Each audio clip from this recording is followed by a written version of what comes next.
감사해요. 욥은 지금 고난을 당하고 있습니다.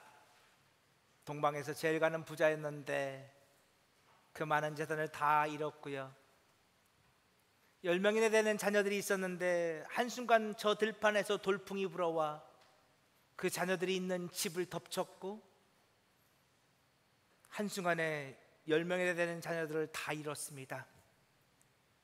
그리고 욥의 몸마저 나병이 걸렸습니다. 그는 질그릇 조각으로 자신의 몸을 북북 긁고 있고 그의 몸은 상처로 가득하여서 피고름이 그의 몸을 뒤덮고 있습니다. 시뻘건 피고름으로 덮여있는 욥. 바로 그때 두 부류의 사람들이 등장합니다. 이 두 부류의 사람들은 욥이 당하고 있는 고난이 얼마나 큰지를 보여주고 있는 증인들이죠. 첫 번째는 욥의 아내입니다. 많은 사람들이 욥의 아내를 비난합니다. 그러나 제가 볼 때 욥의 아내는 비난받아 마땅할 정도로 부도덕하거나 믿음이 없는 여인은 아닙니다. 지난주에도 말씀드렸듯이 욥이 잃은 재산은 욥의 아내의 재산이기도 했습니다. 욥이 잃은 10명이 되는 아이들은 욥의 아내의 아이들이기도 했습니다. 욥의 아내가 낳았습니다.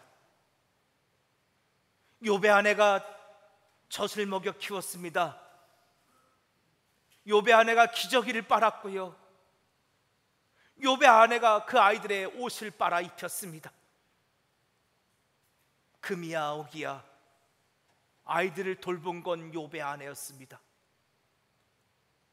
그런데 그 아이들이 어느 날 한순간, 그것도 하나님의 징계처럼 보이는 돌풍이 불어와 집이 무너짐으로 한날 한시에 다 죽었습니다.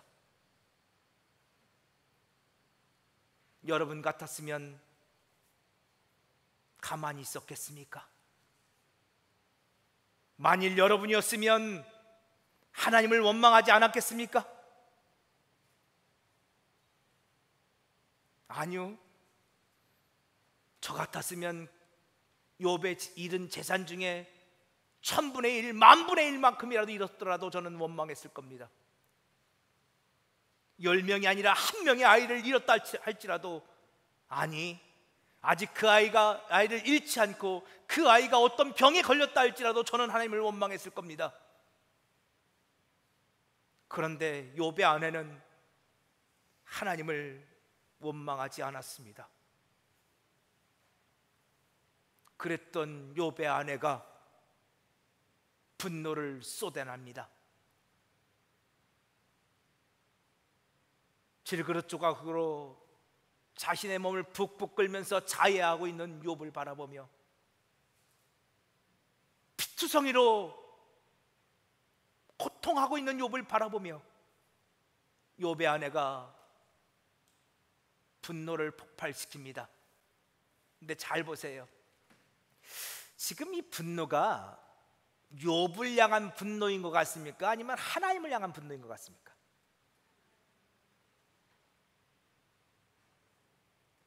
제가 볼 때는 하나님을 향한 분노입니다. 지금 욥의 아내가 하나님을 향해 분노를 쏟아놓고 있습니다. 왜요? 욥의 아내는 아직도 욥을 사랑합니다. 그런데 욥이 고통스러운 모습을 참아 볼 수가 없습니다. 아마도 욥의 아내는 하나님 앞에 수없이 질문했을 겁니다. 하나님, 왜 이런 고난을 저희 가정에게 주십니까? 제가 참고 또 참았습니다. 전 재산을 다 잃었을 때에도, 우리 아이들을 하나님이 다 데려가셨을 때에도 제가 참았습니다. 그런데 왜 제 남편마저 이렇게 만드십니까? 참고 참았던 분노를 욥의 아내가 폭발시킵니다. 욥의 아내는 지금 그들이 당하고 있는 고난이 얼마나 큰지를 드러내고 있는 증인입니다. 그리고 오늘 욥기 2장에서는 그렇게 욥이 당하는 고난이 얼마나 큰지를 증언하는 두 번째의 증인들이 등장하고 있습니다. 우리가 지난 시간 살펴봤던 욥의 세 친구들입니다. 그런 욥이 사는 동네에 살았던 사람들이 아닙니다. 그들은 욥과는 꽤 거리가 떨어진 먼 타국에서 살고 있었던 친구들입니다. 그럼에도 불구하고 욥이 고난을 당하고 있다는 소식을 듣고 그들은 한달음에 달려왔습니다. 요즘은 비행기 타고 차 타면 금방 갑니다. 근데 지금으로부터 여러분, 욥은요 아브라함 시대의 사람입니다. 아브라함이 지금으로부터 몇 년 전에 살았던 사람인지 아십니까 여러분? 지금으로부터 4,000년 전에 살았던 사람입니다. 지금으로부터 4,000년, 저 먼 타국에서 욥을 찾아오려면 몇 날, 며칠이 아니라 몇 달이 걸립니다. 광야를 넘어와야 하고 산을 넘어와야 합니다. 때로는 그 광야 가운데 도적대들이 있습니다. 생업을 다 포기하고 욥의 친구들이 그 광야를 넘어 욥이 사는 곳으로 찾아옵니다. 이유는 단 하나, 무엇 때문에? 욥을 위로하고 싶어서. 그런데요, 욥기 2장 12절 보면 그들이 욥을 보고 깜짝 놀랐습니다. 그들 앞에 욥이 있습니다. 근데 그 욥은 그들이 평상시에 보았던 친구가 아니었습니다. 제가 얼마 전에 선배 목사님들하고 한 선배 목사님을 찾아뵌 적이 있었습니다. 풍채가 꽤 있으신 선배님이었습니다. 그런데 그때 그분의 모습은 과거의 모습이 아니었습니다. 대장암 판정을 받았는데 3번 재발했습니다. 그동안 항암 치료 수없이 받았습니다. 재발하고 또 재발하고. 얼마 전 찾아뵀던 목사님의 모습은 제가 평상시 보았던 목사님의 모습이 아니었습니다. 결국 그 목사님은 몇 주 전에 목회를 그만둘 수밖에 없었습니다. 지금 욥이 그렇습니다. 이 고난 가운데 욥은 친구들이 평소에 보았던 모습이 아니었습니다. 그래서 친구들이 함께 7일 밤낮을 통곡하며 웁니다. 욥이 당하는 재앙이 얼마나 큰지 도무지 아무 말도 할 수가 없었습니다. 그래서 함께 웁니다. 욥의 아내와 욥의 친구들은 욥의 당하는 고난이 얼마나 큰지를 증언하고 있습니다. 근데 여러분, 진짜 우리를 괴롭게 하는 것은 고난이 아닙니다. 저 세상 사람들은 모르겠는데요, 적어도 하나님을 믿는 오늘 우리 신앙인들에게 우리를 힘들게 하는 것은 고난이 아닙니다. 그것보다 우리를 더 힘들게 하는 것이 있습니다. 자, 우리 베드로전서 3장 볼까요? 하나님의 성도들은 의를 위하여 당하는 고난이 있습니다. 여기서 의는 나의 의가 아닙니다. 하나님의 의입니다. 하나님의 의를 한마디로 말하면 예수죠. 예수님 때문에 당하는 고난이 있습니다. 하나님의 의는 십자가이기도 합니다. 하나님의 의는 하나님 나라이기도 합니다. 하나님 나라 때문에 십자가를 져야 하기 때문에 당하는 고난이 있습니다. 쉽게 말하면 예수 안 믿었으면 당하지 않을 고난이죠. 그때 그 하나님의 의 때문에 고난당하는 그 성도를 향하여 누군가 질문을 던질 거라는 겁니다. 당신 왜 그런 고난을 당하고 있습니까? 차라리 그런 고난을 당할 바에야 예수 믿지 말지 뭐하러 예수 믿습니까? 뭐하러 교회 다닙니까? 누군가 우리에게 고난의 이유를 물을 거랍니다. 그리고 성도들은 그들에게 무엇인가 대답할 말이 준비되어 있어야 한다는 것입니다. 베드로는 오늘 소망의 이유를 묻는 자들에게 대답할 말을 항상 준비하고 있으라고 말합니다. 그런데 안타까운 것은 오늘 우리에게 대답할 말이 있습니까? 없습니까? 없습니다. 왜요? 나도 모르겠거든요. 내가 왜 이 고난을 당하는지, 내가 왜 이 아픔을 당해야 되는지 나도 모르겠거든요. 여러분 혹시 그렇게 고백해 보신 적 없습니까? 하나님, 내가 이 고난을 왜 당해야 하는지 이유를 알려주십시오. 그럼 내가 견디겠습니다. 내가 참겠습니다. 그런데 이유를 모르겠습니다. 내가 도대체 뭘 잘못했지? 내가 도대체 뭘 그리 큰 죄를 지었다고 내가 왜 이 아픔을 당해야 하지? 내가 왜 이렇게 상처를 받아야 하지? 대답할 말이 없더라는 것입니다. 말씀을 준비하는데 제 입에서 계속해서 찬양이 하나 터져 나왔습니다. 그 찬양은 시편 42편을 가지고 만들어진 찬양입니다.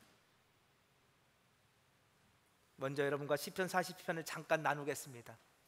시편 42편은요 고라자손의 맞쓰기입니다. 여러분 고라자손을 아셔야 되는데, 고라자손은 하나님 앞에 반역했던 사람들이죠. 근데 하나님의 은혜로 오히려 그들이 예루살렘 성전에서 성가대원으로, 여기 우리 성가대원처럼 성가대원으로 하나님을 찬송하고, 그리고 성전의 문을 지키는 문지기로 쓰임받았던 레이지파 사람들입니다. 그들은 심판받을 수밖에 없었으나 은혜로 오히려 쓰임받게 된 그런 사람들이었죠. 그들의 맞쓰길입니다. 맞쓰길은 신학자들마다 약간 생각이 다른데요, 어떤 사람들은 이게 교훈시, 지혜시라는 뜻이다라고 생각하는 사람들이 있고, 어떤 사람들은 저 밑에 보면 인도자를 따라 부른 노래라고 써 있지 않습니까? 그래서 이 맞쓰기라는 뜻은 어떤 찬양의 한 형식을 가르치고 있다라고 말하기도 하는 사람이 있습니다. 저는 두 가지 다 포함하고 있다고 생각해요. 근데 이 시편 42편은 중요한 건 뭐냐면 이게 노래라는 겁니다. 노래예요. 근데 어떤 노래냐, 어떤 사람들이 불렀던 노래냐, 자 우리 내용을 잠깐 볼까요? 6절 보세요. 6절 보면요, 이 시편 기자가 지금 낙심하고 있습니다. 근데 그냥 낙심이 어떤 내 마음이 낙심된 정도가 아니고요, 영혼 깊은 곳에서 터져 나오는 낙심입니다. 여러분, 영혼의 낙심이라는 게 뭘까요? 이건 하나님을 향한 실망감이죠. 하나님을 철석같이 믿었는데 하나님이 무척 실망되어서 지금 낙심하고 있어요.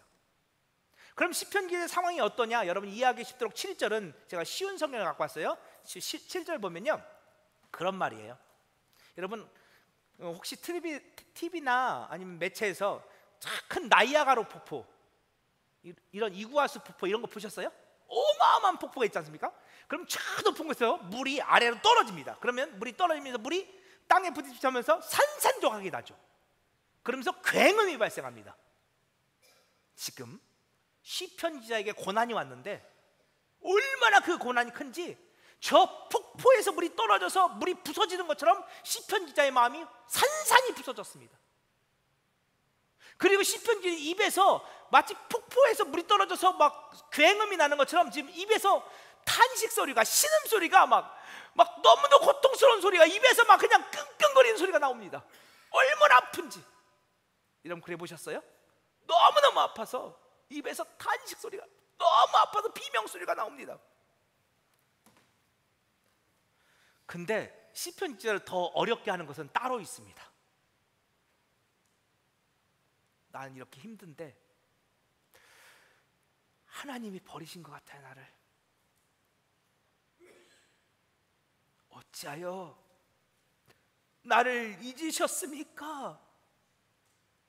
하나님 어찌하여 나를 잊어버렸습니까? 왜 이렇게 말해요? 이 시편 기자의 대적들이요, 시편 기자를 비방하는데 그들이 그렇게 말해요. 너 하나님 믿는 사람이라며? 너 옛날에 나한테 그랬잖아. 하나님 믿으면 하나님이 책임져 주신다고. 하나님 믿으면 하나님이 보호해 주신다고. 그런데 지금 너 모습을 봐봐. 하나님 너 보호해 주셨어? 하나님 너 책임져 줬어? 너 예수 믿어봐야 아무 소용없어. 야, 하나님이 어디 있어? 야, 하나님이 너 같은 거 사랑하시겠니? 하나님이 있다 할지라도 하나님 너 사랑하지 않아. 하나님 널 버렸어. 너는 버림받은 자야. 그 대적들의 말이 시편 기자를 얼마나 아프게 하는지. 진짜 내가 하나님께 버려진 자인가? 진짜 하나님이 날 잊었나?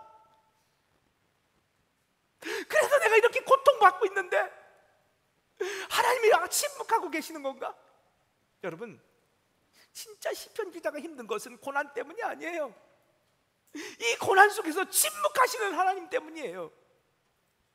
대적자들이 하나님이 널 버렸다고, 널 하나님이 잊었다고, 넌 잊혀진 자라고, 넌 버림받은 자라고 막 비난하고 조롱하는데, 그런데도 하나님은 침묵하고 계시다는 거예요.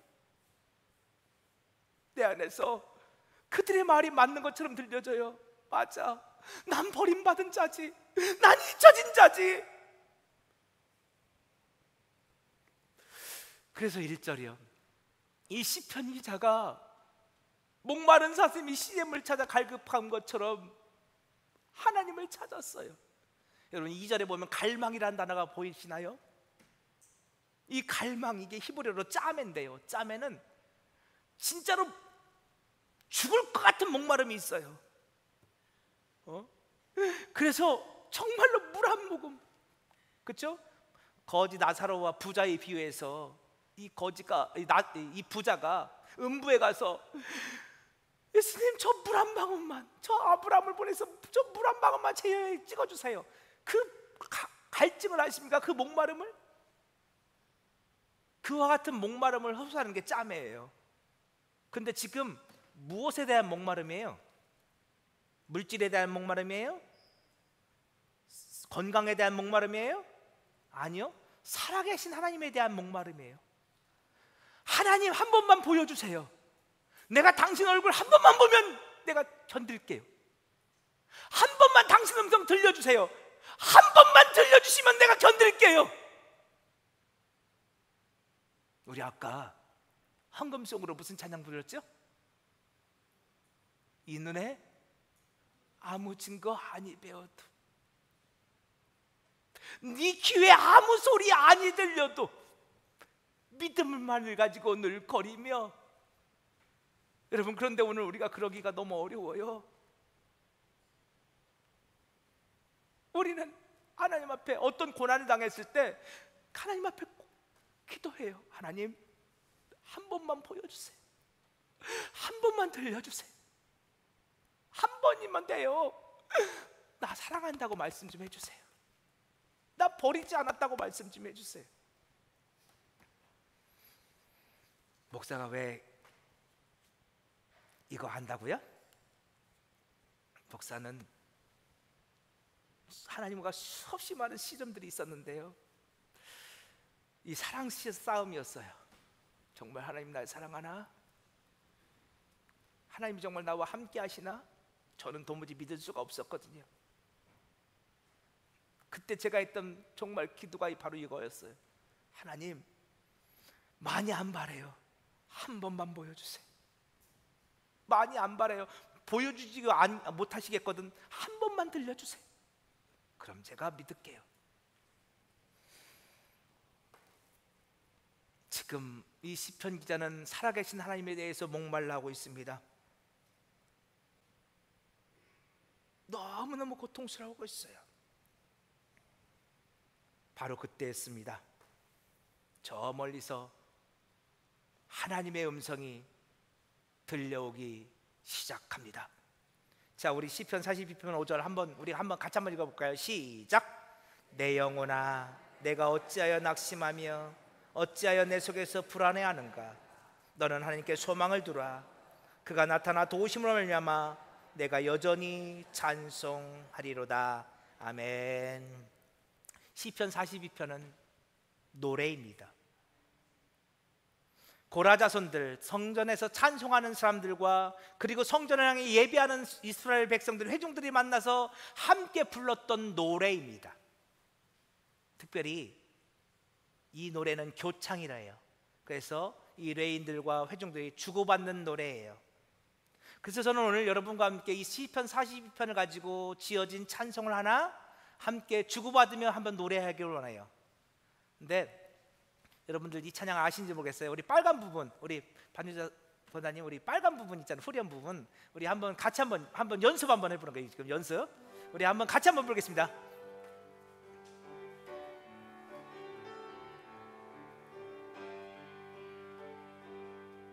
내 영혼아, 내가 어찌하여 낭망하느냐?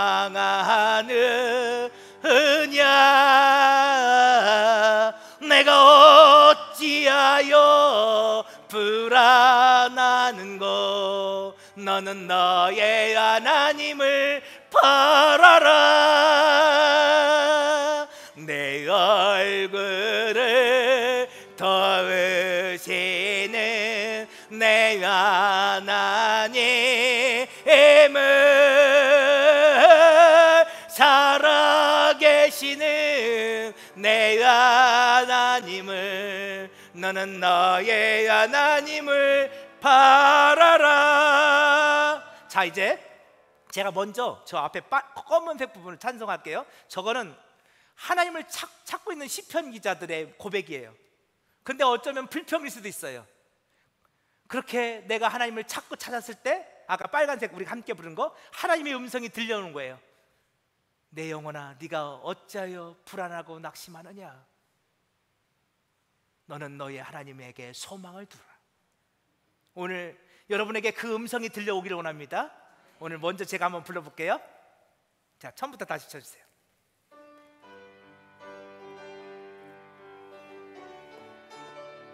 후렴은 같이 부르세요.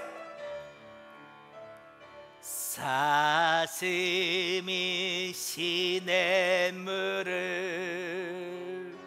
찾기에 갈급함같이 내 영혼이 주를 찾고자 주를 갈망합니다. 주여 어찌합니까? 사람들이 하는 말이 내 하나님이 어디 있느냐, 어디 있느냐? 내가 밤낮으로 눈물을 흘리니 주여 어찌합니까? 우리 함께 부릅니다. 내 영혼아, 내 영혼아, 내가 어찌하여 낭망하느냐?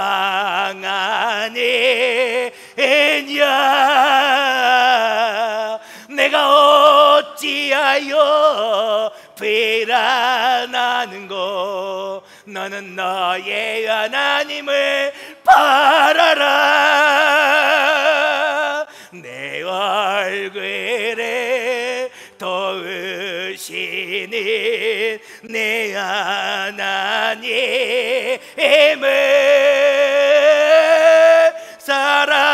살아계시네. 내 하나님을, 너는 너의 하나님을 바라라. 아멘. 하나님이 나를 버리신 것 같았습니다. 나는 이 젖은 자가 된 것처럼 보였습니다. 그래서 고통스러웠습니다. 그래서 아팠습니다. 사람들의 비방 소리가 너무도 아프게 나를 찔러왔습니다. 그때 하나님이 내게 찾아와 주셨습니다. 오늘 이 시간 저와 여러분 가운데도 그런 은혜가 있기를 원합니다. 자, 이제 욥기 잠깐 볼까요? 욥기 3장 1절 보세요. 욥은 친구들과 함께 7일 밤낮 동안 침묵하고 있었습니다. 그러다가 드디어 입을 엽니다. 근데 여러분 그거 아세요? 욥이 입술로는 하나님과 이야기하지 않았지만 욥은 이미 마음으로, 영혼으로 하나님과 이야기하고 있었습니다. 하나님, 왜 제게 이런 고난을 주셨습니까? 하나님, 말씀해 주세요. 보여주세요. 이유를 말씀해 주세요. 제가 언제까지 참아야만 하겠습니까? 하나님, 말씀해 주세요. 그런데 하나님이 말씀해 주셨을까요? 안 해주셨을까요? 안 해주셨습니다. 다시 1절 계속 보여주세요. 이제 욥이 입술을 엽니다. 근데 욥이 자기 생일을 저주합니다. 자, 욥이 자기 생일을 저주했다는 말씀이 자기 자신을 저주했단 말일까요? 하나님을 저주했단 말일까요? 네? 욥이 하나님을 온전히 섬기는 탐한 온전한 삶이었습니다. 욥은 하나님께서 자신을 만들었음을 고백하고 있었죠. 그런데 자기 생일을 저주했어요. 그럼 이게 욥 자신을 저주한 거예요? 하나님을 저주한 거예요? 하나님을 저주한 거죠. 하나님한테 분노를 폭발시키는 거예요. 그래서요 3절 4절 계속 볼까요? 여러분 욥기 3장을 보면요, 제가 3절 4절만 갖고 왔는데 욥기 3장을 보면 엿도라면이라는 말이 계속 등장해요. 엿도라면, 엿도라면, 엿도라면, 엿도라면. 이게 히브리어로 루인데요, 루. 근데 이게 가정법이에요. 근데 하나님 그랬더라면, 그랬더라면. 근데 현실은 안 그렇다는 거죠. 근데 이 욥기 3장에서 지금 욥이 엿도라면 하는 것은 세 가지가 있어요. 첫 번째로 날을 저주해요. 욥은 날, 한 날, 두 날 할 때 날 있잖아요. 욥은 자신이 잉태되어진 날을 저주해요. 두 번째로 욥은 자신을 잉태하고 있는 어머니의 모태, 어머니의 자궁을 저주해요. 세 번째로 욥은 자신이 태어나는 날 죽어서 나지 않았음을 저주해요. 자 보세요. 자기가 잉태된 날을 저주하고, 자기를 잉태한 어머니의 자궁을 저주하고, 그리고 내가 태어나는 날 내가 죽어서 나오지 않았음을 저주해요. 그럼 이것은 욥 자신을 저주하는 거예요? 하나님을 저주하는 거예요? 여러분 이해되세요? 지금 욥은요 하나님 앞에 분노를 폭발시키고 있어요. 그동안 침묵했던 욥이 하나님을 저주하고 있어요. 우리가 지금까지 보았던 욥은 완벽했어요. 그 많던 재산 다 잃어도, 자녀들을 다 잃어도 입술로 하나님 앞에 범죄하지 않았어요. 그런데 지금 욥은 그 욥과 달라요. 왜 그랬을까요? 하나님의 침묵 때문이에요. 하나님께 버림받았다는 상실감, 하나님께 잊혀졌다는 상실감, 내가 이렇게도 하나님을 갈망했는데 하나님이 응답하지 않는다는 상실감, 그 상실감이 욥을 복받치는 서름으로 이끌어가고 있는 거예요. 저는 지금 이곳에도 그런 분이 계실 거라고 믿어요. 난 하나님께 버림받았어. 난 잊혀진 자야. 하나님 날 사랑하지 않아.